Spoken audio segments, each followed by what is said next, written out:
আপনাদের ক্ষমতা কাঠামোর পরিবর্তনের নির্বাচন নয়। আমি আপনাদের কয়েকটা প্রশ্ন করব, আপনারা উত্তর দিবেন হয় হ অথবা না। আপনারা কি সমাজে আর দুর্নীতি চান? আপনারা কি চান একজন সবসময় ক্ষমতায় থাকুক? আপনারা চান কিনা দুর্নীতি মাদক সমাজ থেকে চিরতরে নির্বাসনে যাক? আপনারা চান কিনা একটা স্বাধীন এবং নিরপেক্ষ কমিশনের মধ্য দিয়ে নির্বাচনগুলো অনুষ্ঠিত হোক? যদি হয়ে থাকে তাহলে আগামী বাংলাদেশের রায় আমাদের হবে গণভোটে হা ভোটের পক্ষে। প্রিয় কাউনিয়াবাসী, আপনারা জানেন ইতিমধ্যেই বিএনপি ওপেনে হা ভোটের পক্ষে অবস্থান নিয়েছে, কিন্তু গোপনে তারা ন্যায়ের কার্যক্রম চালিয়ে যাচ্ছে।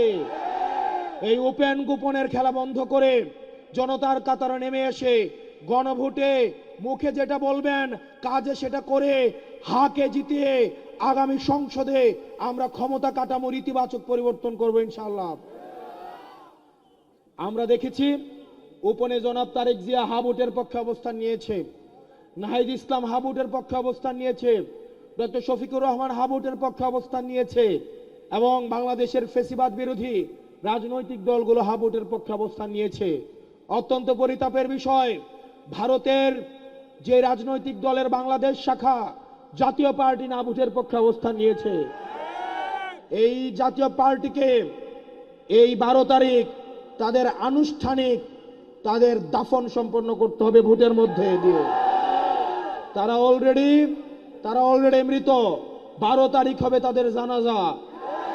এই 12 তারিখ ভোটের মধ্য দিয়ে তাদের আনুষ্ঠানিক জানাজা হবে কিনা? এই কাউনিয়ায় কোনো মার্কা আছে? আক্তার ভাইয়ের কোনো মার্কা আছে? মা বোনদের কোনো মার্কা আছে? ওই সেই মার্কা হাতের তালে মুখে বলি রব উঠেছে, ফুল ফুটেছে চারদিকে। জিতবে এবার সংসদে, এবারে যাবে সরকারে, এবারে যাবে, জিতবে এবার। মায়ের বলে বোনের মুখে, বাবার চোখে, মায়ের চোখে, জিতবে এবার সংসদে, এবারে যাবে আক্তার ভাইয়ের কাউনিয়াবাসীর আক্তার ভাইয়ের এবারে যাবে